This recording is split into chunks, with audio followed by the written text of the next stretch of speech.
Kallid vaatajad, tere tulemast Juudi uudised 13. episoodi. See episood tuleb välja adarikuus, nii et me lubame lisada tööpäevadest rääkides veel rohkem rõimu. Täna on juba adari keskpaik. Kas me oleme Puriimi püha maha maganud? Asi on selles, et aasta 5784 ehk käesolev aasta on liigaasta ja selles on 2 adarikuud. Teie vaatate seda videod esimesel adaril ja selles on olemas selline kuupäev nagu 14. adar ehk Purim Katan, väike Purim. Ja kuu aja pärast kohtume teiega Jumala abiga suurel pühal Iisraeli Purimil. Selle kohta saate veel rohkem infot Juudi prognoosist, aga praegu jätkame uudistega. Südamest rõõmustame ja tervitame selles maailmas vastsündinuid lapsi. Õnnitleme Pavli ja Sheila Fleischeri perekonda poja sündimise puhul reedel, 16. veebruaril, 7. adaril. Just sellel päeval sündis Moshe Rabbeinu. Õnnitleme Evo ja Aleksander Tsarevi perekonda poja sündimise puhul püha päeval ehk 17. veebruaril, 8. adaril. Andku Jumal, et lapsed kasvavad õnnelikult, tuues rõõmu oma sugulastele. Suur tänu meie kogukonna naiskollektiivile ettevalmistatud ülatuste ja hõrgutiste eest. Kogu kogukonna nimel õnnitleme ka Rabbi Shmuel ja Rebetsini Hanikot perekonda nende vanema poja Mendi ja tema kihlatu Raheli Marinovski kihlumise puhul. Las Jumala abiga oleks nende armsate noorte pulmapea toimumine õnnistatud. Veebruari alguses tähistasime Tallinna Juudi koolihoone 100 aastapäeva. Ljubavitši rabi ütleb, et see, kes õpetab lapsi, on nende vaimne vanem. Kui palju põlvkondi on Tallinna Juudi kool 100 aasta jooksul kasvatanud, edastades vajalikke teadmisi ning juudi traditsioonide soojust ja tarkust. See on väga tähtis päev. Mazal tov!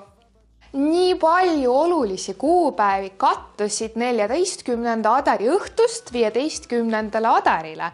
Eesti Vabariigi aastapäeva eelõhtu, Purim Katan, pühapäev Shabbat ja kahjuks ka sel päeval möödus 80 aastat sünagoogide hävitamisest Tallinnas ja Tartus teise maailmasõja ajal. Seega toimus sel reedel suur pidu juudi peredele, kelle jaoks eesti keel on emakeel. Kõlasid tooras sõnad, ajaloolised ekskursioonid tähtpäevade tähistamiseks, osalejate mälestused, kelle sugulased mängisid aktiivset rolli Eesti juudi ajaloos.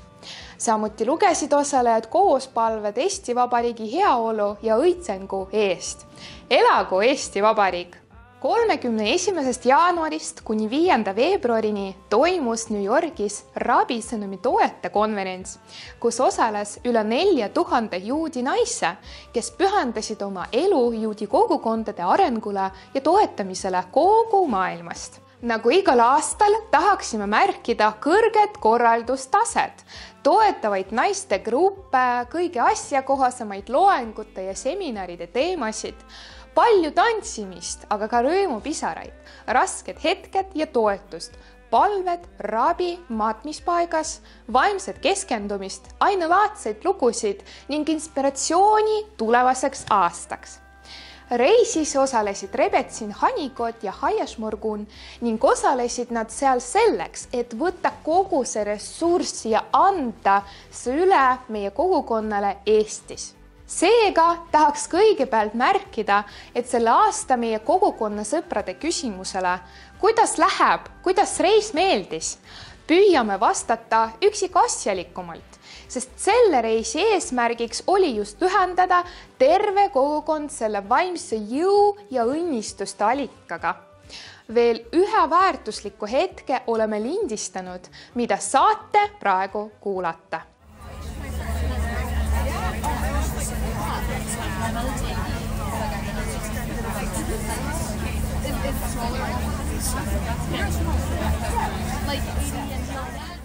Kuulsite tuhandete naiste hääli, kes soovisid naasta oma kogukondadesse ja anda edasi inspiratsiooni, millest oleme juba rääkinud. Jaele fondi üritused on eksklusiivne lavataguse läbipääs juudi hariduse tulevikku. Seetõttu osalesid Rabbi Shmuel ja Rebetsin Hani Kott fondi iga-aastasel konverentsil 19. kuni 22. veebruarini Küprosel. Oleme kindlad, et lähitulevikus juba näeme selle osalemise innovaatilise tulemusi Eesti Hariduskeskuse töös. Kuid praeguseks ütleme ainult seda, et nendel 4 päeval kogunesid kõige uuenduslikumad mõistused ja kirglikud südamed juudi hariduse valdkonnas, loengutes, seminarides ja dünaamilistest aruteludes. 9. kuni 11. veebruarini toimus Riias särav kohtumine teismelistega klubist Energy Riia ja Eesti. Lisaks hubasele ja rõõmsale šabatile, aruteludele, mängudele ja maiustustele ning südant liigutavale avtalale jõudsid noored tööpäevadel osaleda ekskursioonis Riias, juudi marsruutidel ja tutvuda Riia juudi koolis selle rikkaliku ajalooga. See oli kvaliteetne ja suhete tugevdamise aeg juutluse ning linnade sõpruse jaoks. Pühapäeval 11. veebruaril võime öelda, et oleme lõpetanud ettevalmistused kosmosesse lendamiseks. Nimelt juudi täiskasvanu eaks lastele vanuses 11 kuni 13. Poisid ja tüdrukud tegelesid suure entusiasmiga, rääkides kasvamisest, ümbritsevast keskkonnast, traditsioonidest ja muust. Igaüks tundis, et ta on oluline, eredalt särav ja kallis lüli oma rahva ahelas. Soovime armsatele sünnipäevalastele kauneid sünnipäevapidustusi ning edu ja õnne nende elu uuel etapil. Samal ajal esindasid Noa ja Odas Beresnitski, kes samuti osalesid selles programmis ja tähistasid oma bat mitzva meie riiki New Yorgi noorte Shabbaton Sitiinil. Aitäh tüdrukutele nende inspireeriva aktiivsuse eest! Tänu kunstiõpetaja Aleksandra Norkevitš initsiatiivile valmistasid paljud meie programmis osalejad ette 19 originaalteoseid 52 rahvusvahelise kunstinäituse Lidis jaoks. Sel aastal oli võistluse teema Karavan. Seega näitasid osalejad oma talente ning me koos nendega juba ootame tulemusi. Aga loomulikult juba praegu kõik poisid ja tüdrukud on nii väga tublid. Tuletame meelde, et Aleksandra korraldab iganädalasi kunstiklasse lastele, kes soovivad enda loovuse kaudu väljendada või soovivad alles seda õppida teha. Kutsume teid osalema!